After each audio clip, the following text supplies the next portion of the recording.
Fala galerinha, bom demais, é isso aí, vamos lá, vamos continuar a nossa leitura aqui. A gente já tá acabando o livro, ó, falta uns pedacinhos aqui, hein? Vamos para nosso vídeo número 23 e vamos continuar, galera. Vamos lá. Bom, mas nós paramos aqui, né, na página 304. Mas se você não estiver sendo sincero, nem tente uma coisa dessas. Pode criar uma abertura e uma vulnerabilidade que mais tarde se voltarão contra você. No momento em que a pessoa descobrir que não se importa com ela, que não quer ouvir nada e que ela está exposta, aberta e magoada, a técnica, a ponta do iceberg, deve emergir de uma base maciça de caráter que lhe dá sustentação. Muita gente reclama que a escuta empática toma muito tempo. Pode ser que tome mais tempo no começo, mas acaba economizando um bocado de tempo futuro. A coisa mais eficaz que você pode fazer, se for um médico e quiser prescrever um tratamento adequado, é diagnosticar corretamente. Você não pode dizer, estou com pressa, não tenho tempo para fazer um diagnóstico, faça esse tratamento e pronto. Eu me recordo de que certa vez estava escrevendo em um quarto na costa norte de Oahu, no Havaí. Havia apenas uma brisa suave soprando e por isso abri duas janelas, uma na frente e outra lateral, para manter o quarto mais fresco. Tinha um monte de papéis dispostos em cima de uma grande mesa, separados em capítulos. Repentinamente, a brisa começou a espalhar os papéis por todos os lados. Eu me recordo da sensação angustiante de perda que senti, porque as coisas não estavam mais em ordem, inclusive as páginas ainda não numeradas, e comecei a correr pelo quarto, tentando desesperadamente arrumar tudo. Finalmente, dei conta que seria melhor dedicar alguns segundos a fechar as janelas. A escuta empática exige tempo, mas exige um tempo muito menor do que o necessário para consertar estragos, desfazer mal-entendidos, quando já se percorreu um longo caminho. Conviver com problemas mal resolvidos e reprimidos e lidar com as consequências que não dar ar que não e lidar com as consequências de não dar ar psicológico para as pessoas. Um ouvinte empático atento pode compreender rapidamente o que está acontecendo lá no fundo e mostrar essa compreensão, este entendimento, de forma que as outras pessoas se sintam seguras para abrir seus corações pouco a pouco, até atingir o íntimo, onde se encontram verdadeiramente os problemas. As pessoas querem ser compreendidas, e qualquer que seja o investimento de tempo necessário para fazer isso, o retorno será muito maior se você trabalhar com uma compreensão correta dos problemas e das questões existentes, bem como uma conta bancária emocional alta, resultado da compreensão profunda dos sentimentos alheios. Compreensão e percepção. À medida que você aprende a entender profundamente as outras pessoas, vai descobrir grandes diferenças em sua percepção. Também vai começar a dar valor ao impacto que as diferenças provocam quando as pessoas tentam trabalhar juntas em situações interdependentes. Você vê a moça, eu enxergo a velha senhora, e nós dois podemos estar certos. Você pode olhar para o mundo através de seu centro no cônjuge. Eu o vejo pelas lentes do dinheiro e da preocupação econômica. Você pode ter criado uma mentalidade de abundância, eu posso seguir a mentalidade da escassez. Você pode abordar os problemas a partir de um paradigma do cérebro direito, altamente visual, intuitivo e holístico. Eu posso ser um típico cérebro esquerdo, muito sequencial, analítico e verbal em minhas abordagens. Nossas percepções podem ser muito diferentes e, mesmo assim, nós dois vivemos durante anos, cada um com seus paradigmas, pensando que eles são fatos, e questionando o caráter ou a competência conceitual de qualquer um que não consiga ver os fatos. Bem, com todas as nossas diferenças, estamos tentando trabalhar em conjunto, em um casamento, trabalho, projeto, serviço comunitário, e tentando gerenciar recursos para obter resultados. E como vamos agir? Como vamos transcender os limites das nossas percepções individuais de forma que possamos nos comunicar em profundidade, de modo que possamos lidar cooperativamente com as questões que temos pela frente e alcançar soluções ganha-ganha? A resposta é o hábito 5. Trata-se do primeiro passo no processo ganha e ganha, mesmo quando, e principalmente nesse caso, entre parênteses, a outra pessoa não adota o mesmo paradigma. É preciso tentar primeiro compreender. Este princípio funcionou muito bem para um executivo que me relatou a seguinte experiência. Eu trabalhava para uma pequena empresa que passava pelo processo de negociação de um contrato com uma grande rede bancária. A instituição mandou que viessem advogados de São Francisco, um negociador de Ohio e presidentes de 2 bancos importantes do grupo para montar um time de negociadores de 8 pessoas. A companhia para a qual eu trabalhava havia decidido adotar uma postura ganha-ganha ou nada feito. Eles desejavam aumentar significativamente o nível de serviços e seus custos, mas estavam sendo virtualmente sufocados pela quantidade de exigências dessa grande instituição financeira. O presidente de nossa companhia sentou-se do outro lado da mesa de negociações e disse a eles: gostaríamos que redigissem o contrato da forma que preferirem, de forma que possamos ter certeza de que compreendemos suas necessidades e preocupações. Nós vamos pensar nessas necessidades e preocupações, depois falaremos de preços. Os membros do comitê de negociação ficaram espantados. Ficaram atônitos com a oportunidade de redigir o contrato. Levaram 3 dias para fazer uma proposta. Quando eles a apresentaram, o presidente falou: agora vamos ver se entendemos exatamente o que vocês pretendem. E começamos a analisar o contrato, reelaborando o conteúdo, refletindo os sentimentos, até termos certeza de que havíamos entendido o que era importante para eles. Sim, é isso mesmo. Não quisemos dizer exatamente isso aqui. Claro, agora você entendeu. Depois de compreender exatamente o ponto de vista deles, ele começou a explicar algumas preocupações ligadas à sua perspectiva, e eles ouviram. Eles estavam prontos para ouvir, não brigavam por ar. O que havia começado dentro de uma atmosfera muito formal, com pouca confiança e bastante hostilidade, havia se tornado em um terreno fértil para a sinergia. Na conclusão das discussões, os membros do time de negociadores disseram basicamente o seguinte: queremos trabalhar com vocês, queremos assinar este contrato, digam qual é o preço e vamos fechar o negócio. Muito bom. Depois, procure ser compreendido. Procure ser compreendido. Esse é o título, tá? Procure primeiro compreender, depois ser compreendido. Saber como ser compreendido é a outra metade do hábito 5 e é igualmente importante para se atingir soluções do tipo ganha e ganha. Anteriormente, definimos a maturidade como o equilíbrio entre a coragem e a consideração ou o respeito. Procurar compreender exige consideração, procurar ser entendido requer coragem. Ganha e ganha exige um alto nível dos dois. Assim, torna-se importante para nós. Em uma situação interdependente que nos compreendam, ganha e ganha exige um alto nível dos dois. Assim, torna-se importante para nós em uma situação interdependente que nos compreendam. Os antigos gregos tinham uma filosofia magnífica que se encontra embutida em 3 palavras organizadas em sequência: ethos, pathos e logos. Acredito que essas 3 palavras abrigam a essência de procurar primeiro compreender para conseguir eficácia no desenvolvimento das ideias e em sua apresentação. Ethos é a credibilidade pessoal, a fé que as pessoas têm em sua integridade, em sua competência. É a confiança que você inspira sua conta bancária emocional.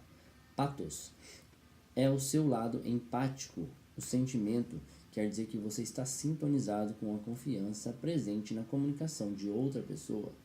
Logos é a lógica, a parte pensada da comunicação. Notem a sequência: ethos, pathos e logos. Seu caráter, seus relacionamentos e a lógica de sua mensagem. Isso representa outra mudança importante de paradigma. A maioria das pessoas, ao apresentar uma ideia, vai logo de cara para o logos, a lógica do cérebro esquerdo. Elas tentam convencer as outras pessoas da validade de sua lógica, sem antes levar em consideração o ethos e o pathos. Tenho um conhecido que ficou muito frustrado porque seu chefe estava preso ao que considerava um estilo de liderança improdutivo. Aí lá vem a conversa entre eles, gente, vamos lá. Por que ele não faz alguma coisa? Ele perguntou. Já falei com ele a respeito, e ele está consciente do problema, mas não faz nada. Bem, por que você não tenta ser eficaz ao apresentar a questão? Eu perguntei. Eu tentei, foi a resposta. E como você define a eficácia? Quem eles mandam de volta para a escola quando o vendedor não vende? O freguês? Eficaz quer dizer que funciona, significa P/CP. Você obteve a mudança que pretendia? Você melhorou o relacionamento durante o processo? Quais foram os resultados de sua tentativa? Eu já disse, ele não fez nada, não me escuta. Então faça um discurso eficaz. Você precisa mostrar seu ponto de vista clara e visualmente e descrever a alternativa que ele prefere melhor do que ele mesmo. Vai dar algum trabalho. Está disposto a se dedicar a isso? Por que preciso fazer todas essas coisas? Ele perguntou. Em outras palavras, você quer que ele mude completamente seu estilo de liderança, mas não está disposto a mudar seus métodos de apresentação? Acho que sim, ele disse. Muito bem, então, eu falei. Então sorria e aprenda a conviver com o problema. Não consigo conviver com este problema, disse. Afeta minha integridade. Certo. Então, dedique-se a trabalhar em uma apresentação eficaz. Isso está tudo contido em seu círculo de influência. No final das contas, ele não fez nada disso. Daria muito trabalho. No final das contas, ele não fez nada disso. Daria muito trabalho. Um outro conhecido, professor universitário, estava disposto a pagar o preço. Ele veio conversar comigo um dia dizendo: Stephen, não consigo os recursos necessários para a minha pesquisa porque o tema não faz parte das prioridades do departamento. Se eu fosse você, trabalharia em cima de uma apresentação eficaz, usando ethos, pathos e logos. Sei que você é sincero e que a pesquisa que deseja fazer trará benefícios imensos. Descreva a alternativa que eles preferem melhor do que eles mesmos. Prove que você a compreende em detalhes. Depois explique cuidadosamente a lógica que está por trás de seu pedido. Bem, vou tentar, ele falou. Você quer praticar comigo? Eu perguntei. Ele estava disposto, de modo que ensaiamos a sua abordagem. Quando ele foi fazer sua apresentação da proposta, começou dizendo: Primeiro, deixe-me ver se compreendo os seus objetivos e suas preocupações quanto a este pedido e esta recomendação. Ele levou um bom tempo fazendo isso, em uma abordagem gradual, na metade de sua apresentação, demonstrando sua profunda compreensão e respeito pelo ponto de vista deles. Um dos professores mais categorizados falou algo com outro professor, balançou a cabeça, voltou-se para ele e disse: Você terá seus recursos. Quando você consegue expor suas ideias com clareza, objetividade, usando imagens claras e, mais importante, dentro de um contexto, o contexto da profunda compreensão dos paradigmas e preocupações dos outros, você aumenta significativamente a credibilidade de suas próprias ideias. Você não vive amarrado a seus conceitos, despejando retórica imponente da boca para fora. Consegue compreender realmente aquilo que você diz na hora pode até ser diferente do que havia originalmente pensado. Porque, em um esforço de compreensão, você conseguiu aprender coisas também. O hábito 5 o leva a aumentar a precisão e a integridade de suas apresentações em público. E as pessoas reconhecem isso, sabem que você está apresentando ideias em que acredita verdadeiramente, levando em consideração todos os fatos e possibilidades. o que vai beneficiar a todos. Interessante. Ethos, patos e logos. Legal, né? Gostei.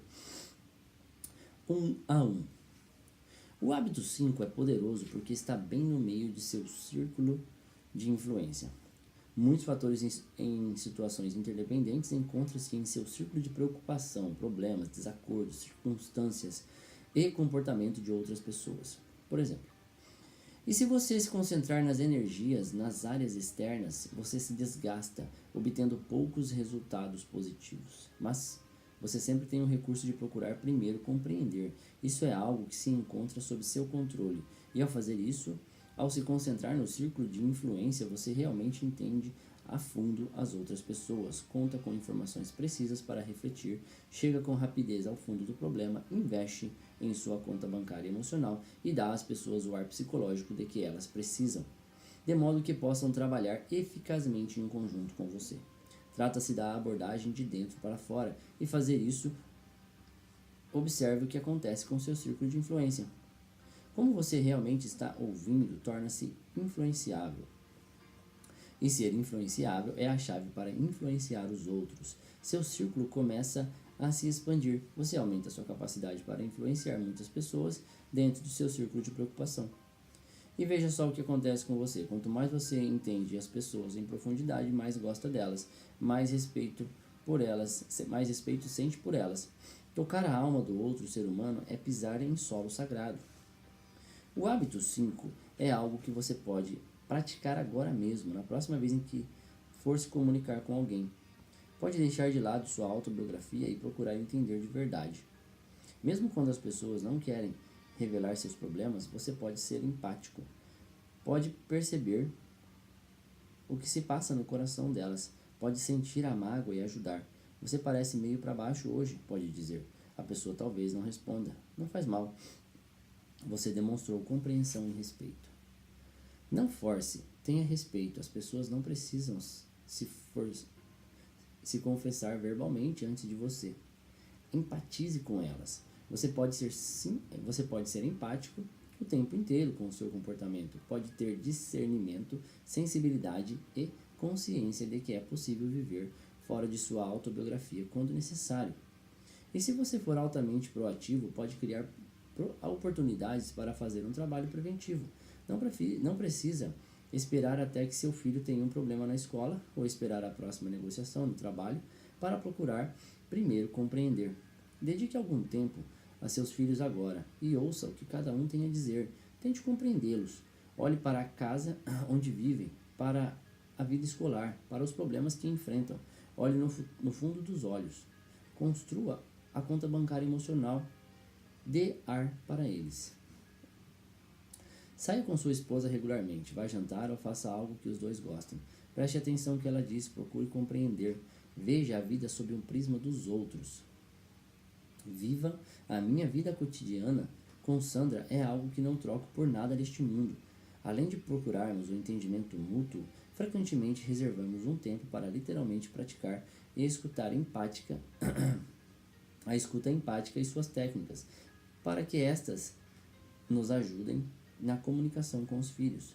Com frequência, trocamos impressões sobre as diferentes visões que temos da situação e buscamos abordagens mais eficazes aos problemas interpessoais, familiares mais difíceis, representando a situação.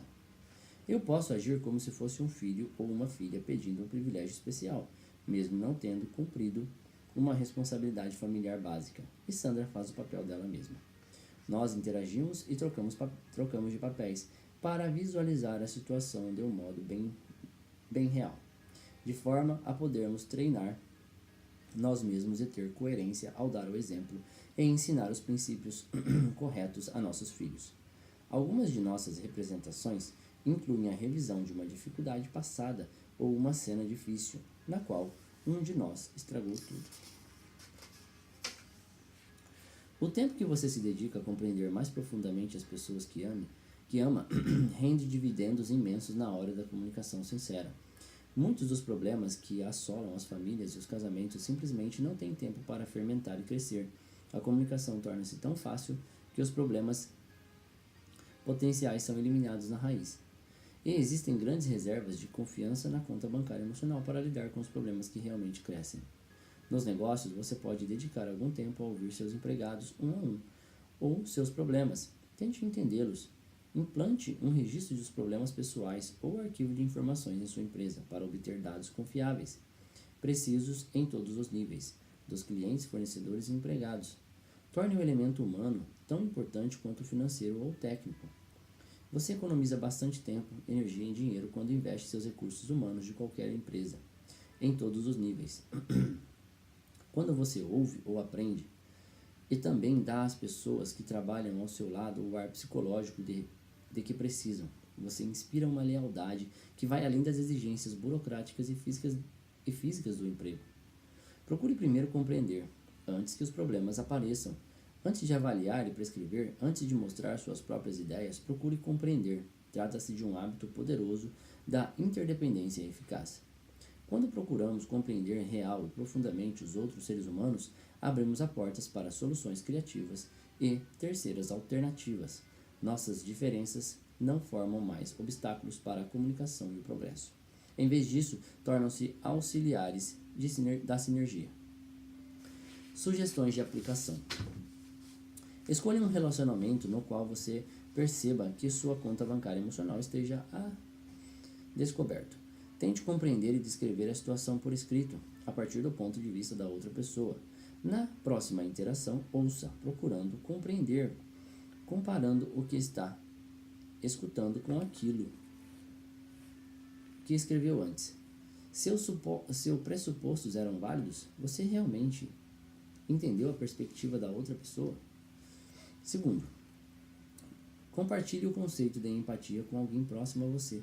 Diga a ele ou ela que deseja trabalhar para ouvir realmente o que os outros têm a dizer e peça para que a pessoa comente as mudanças daqui a uma semana. Como você se saiu? Como essa pessoa se sentiu? Número 3. Na próxima vez em que tiver uma oportunidade de observar a comunicação entre pessoas, tampe as orelhas por alguns minutos e apenas observe quais são as emoções transmitidas que não dependem das palavras para existir. Uma vez que você se pegar usando inadequadamente uma resposta autobiográfica, investigando, avaliando, aconselhando ou interpretando, tente mudar a situação para um depósito, reconhecendo o erro e pedindo desculpas. Sinto muito. Acabo de perceber que não estou realmente tentando compreender. Vamos começar tudo de novo? Número 5. Baseie sua próxima apresentação em público na empatia. Descreva o ponto de vista dos outros tão bem ou melhor do que os próprios proponentes. Depois, procure fazer com que compreendam o seu ponto de vista a partir do quadro de referência deles.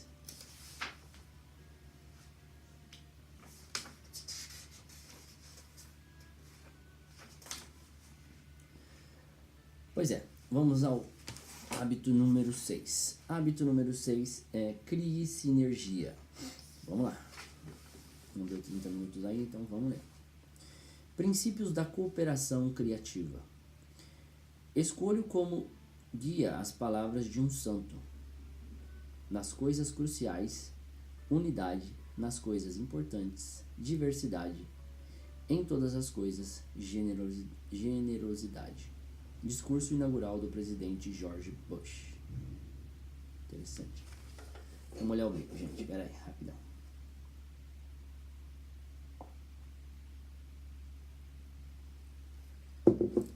Cafézinho. Quando Sir Winston Churchill, adoro o nome desse cara, Winston Churchill, foi chamado para incrementar o esforço de guerra britânico, ele observou que sua vida inteira havia preparado para aquele momento. De modo similar, o exercício de todos os outros hábitos nos prepara para o hábito da sinergia. Quando corretamente compreendida, a sinergia é a atividade mais dinâmica de toda a vida. O verdadeiro teste é a manifestação de todos os outros hábitos vistos em conjunto. As formas mais desenvolvidas da sinergia concentram-se nos 4 dons exclusivamente humanos. na motivação, ganha, e nas habilidades da comunicação empática, para enfrentar os desafios mais difíceis da vida. O resultado é quase milagroso. Criamos novas alternativas, algo que não estava lá antes. A sinergia é a essência da liderança baseada em princípios. Ela catalisa, unifica e libera os poderes existentes dentro das pessoas. Todos os hábitos que abordamos nos preparam para criar o milagre da sinergia. O que é sinergia? Em uma definição bem simples, significa que tudo é maior do que a soma das partes.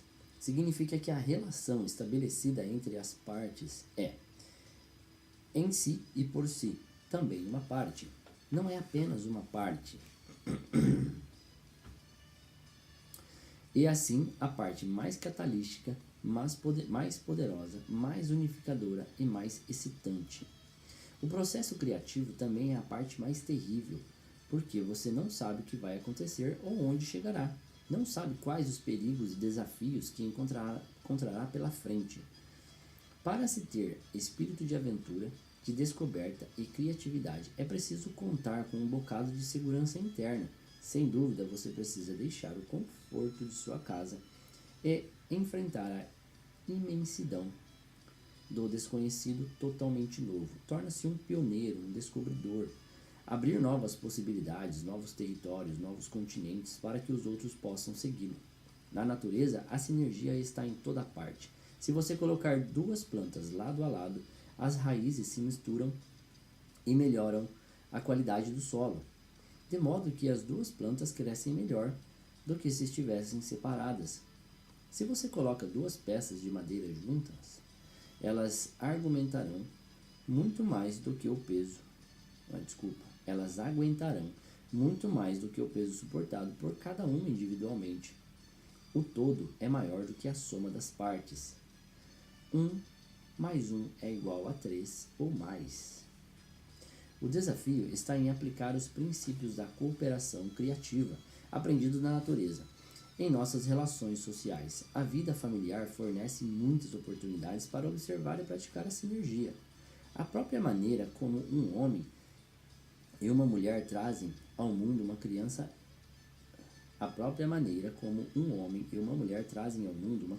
é sinérgica. A essência da sinergia é valorizar as diferenças, respeitá-las, investir nos pontos fortes, compensar as fraquezas. Obviamente, valorizamos as diferenças físicas entre homens e mulheres, maridos e esposas, mas quanto às diferenças sociais, mentais e emocionais? Essas diferenças não poderiam ser também fontes geradoras de formas novas e excitantes de vida? Criando um ambiente verdadeiramente propício para cada pessoa, reforçando o amor próprio e o respeito de cada um, criando oportunidades para que cada um amadureça, atinja a independência e chegue gradualmente à interdependência? A sinergia não poderia criar um roteiro para a nova geração. Uma geração mais voltada para servir e contribuir, que fosse menos protetora, menos antagônica, menos egoísta, uma geração mais aberta, mais confiante, mais confiável, menos defensiva, desconfiada e política, mais amorosa, mais dedicada e menos possessiva e crítica. Muito interessante o ponto de vista dele. Se as pessoas fossem mais sinérgicas, se unissem mais para fazer as coisas, acredito que ele tem razão, que seria tudo muito mais fácil. Bom, galera, falta o último capítulo, então a gente começou a ler agora e a gente volta com o vídeo número 24 na próxima vez. Vou anotar aqui onde eu parei, senão é uma bagunça. Tá? E nós voltamos amanhã com os 7 hábitos das pessoas altamente eficazes. Galera, tô adorando esse livro. Na verdade, eu já tinha lido uma vez, mas sabe, quando a gente lê a segunda vez, a gente entende muito mais. E o cara é bom, o cara é top. Eu acredito que esses hábitos podem mudar a sua vida. Então, se você está gostando do vídeo, clica em curtir, compartilhar, manda para seus amigos, escreve o nome de alguém, Manda pra alguém aí, falou? E até o próximo vídeo, até a próxima leitura. Falou, galera? Ler é alimentar a mente. Ler pode mudar a tua vida. Falou, galera? Tchau, um abraço.